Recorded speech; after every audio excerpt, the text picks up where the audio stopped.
Help me to reach 2,000 subscribers. The first clue wasn't a lipstick stain or a suspicious text. It was a photograph. A single, sun-faded picture that fell out of his passport as I packed for our 25th anniversary trip to Greece.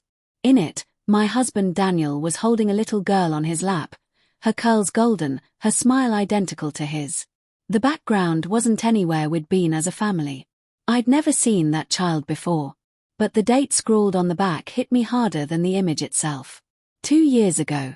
That same summer, he told me our family vacation had to be postponed because of a work emergency. He'd gone alone to handle it. Now I was staring at proof that he hadn't gone alone at all. I remember my hands trembling, the sound of my pulse in my ears. I sat on the edge of our bed, our perfectly coordinated, peaceful bedroom, and felt reality start to crack. For a long time, I just stared at the photograph, telling myself it could be a friend's kid, a colleague's daughter, anything. But deep down, my instincts, the ones I'd silenced for years, were screaming. Daniel came in later that night, suitcase in hand, smiling as if nothing in the world was wrong. Almost ready, babe? Taxi's coming in an hour. His tone was so light, so normal, that it made my skin crawl.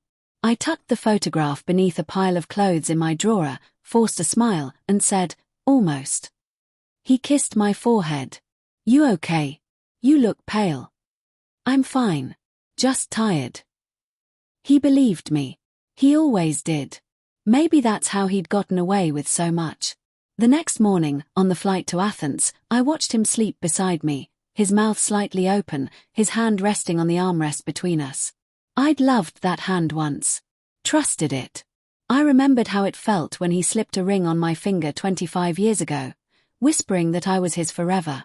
I turned away and stared out the window. The clouds below looked soft, almost merciful, and for a second I wanted to fall through them, disappear into their silence. When we landed, Daniel rented a car and drove us along the coast, narrating like a tour guide, his voice calm, familiar. But every word he spoke echoed hollow inside me. I kept glancing at him, trying to see the man I'd loved for decades. But all I could see now was the stranger in that photograph. On the third day of the trip, I pretended to nap by the pool while Daniel went for a walk. When he left his phone behind on the table, face down, my chest tightened. I shouldn't. I knew I shouldn't. But my fingers moved before my conscience could stop them. His phone unlocked easily. Our birthdays were still each other's passcodes. I opened his gallery. My stomach turned. There were folders I'd never seen before, hidden under innocuous names, invoices, work, travel docs. Inside travel docs, I found pictures. Hundreds of them. Daniel, smiling beside a woman I didn't know. Her hair was long and auburn. She looked younger than me, maybe late 30s. And in most of the pictures, the same little girl from the passport photo was there too. They were at a beach. A Christmas tree. A school recital. Family photos. I dropped the phone as if it had burned me. That night, I didn't say a word. I couldn't. He laughed over dinner, told me stories about his co-workers, reached for my hand. I let him. I even smiled. Because now I needed time, not to forgive, but to understand how long I'd been living inside his lie. When we returned home, I began to notice the patterns I'd ignored for years. His annual conferences. The business trips that always coincided with school holidays. The weekend retreats he insisted were too boring for me. He hadn't been working. He'd been dividing himself between two lives. Between me and her. One Saturday afternoon, when he said he needed to pick something up from the office, I followed him. I kept my distance, my car too behind his. He drove to a quiet neighborhood on the outskirts of town, rows of beige houses with small gardens. I parked around the corner and watched as he got out of the car, holding a wrapped box with a pink ribbon. He walked up to a door. She opened it. The woman from the photos. The little girl ran out screaming, "Daddy!" and leaped into his arms. I don't remember breathing. I just remember the sound of my heartbeat, like thunder in my skull. He kissed the child's forehead, then brushed the woman's hair back and kissed her too.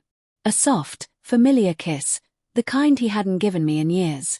I sat there for a long time, gripping the steering wheel until my knuckles went white. Then I drove home in silence, every traffic light blurring into the next.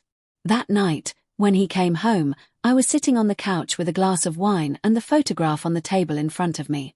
He froze. "Where did you find that?" His voice cracked slightly. "In your passport," I said calmly. "Was that an accident too? Like the last 25 years?" He swallowed hard. "It's not what you think." I laughed. A sound sharp and hollow. "Then tell me what it is, Daniel. Tell me why there's a child calling you daddy. Tell me why you spent our anniversary fund on them. Tell me why every memory I've ever had now feels like a lie." He sank into the armchair across from me. "I didn't mean for it to happen," he whispered. "It started years ago. She worked in the same firm. We connected. It was supposed to end, but then she got pregnant. I couldn't just walk away. So you walked away from me instead. I didn't want to hurt you." I stood up, my voice trembling. "You built another life, Daniel. Another family. And every time you looked me in the eyes and said you loved me, you were lying." He lowered his head. "I love you both." That was the moment something inside me broke completely.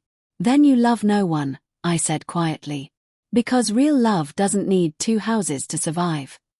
I packed his things the next morning while he slept in the guest room. When he woke, I handed him his suitcase and the photograph. He tried to speak, but I stopped him. "You chose your second family, Daniel. Now live with them. And this time, don't use me as your alibi." He left without another word. It's been 6 months since then. The house feels different now, emptier, yes, but quieter. Peaceful in a way it hasn't been in years. Sometimes I still wake up expecting to hear his voice, his footsteps. But then I remember that I'm free. And when I look back on those so-called family vacations, I realize the cruelest part wasn't that he betrayed me. It's that he made me part of his cover story, his camouflage for a double life I never consented to live. Now, when I travel, it's alone. I take pictures too, but this time, every face in them is mine.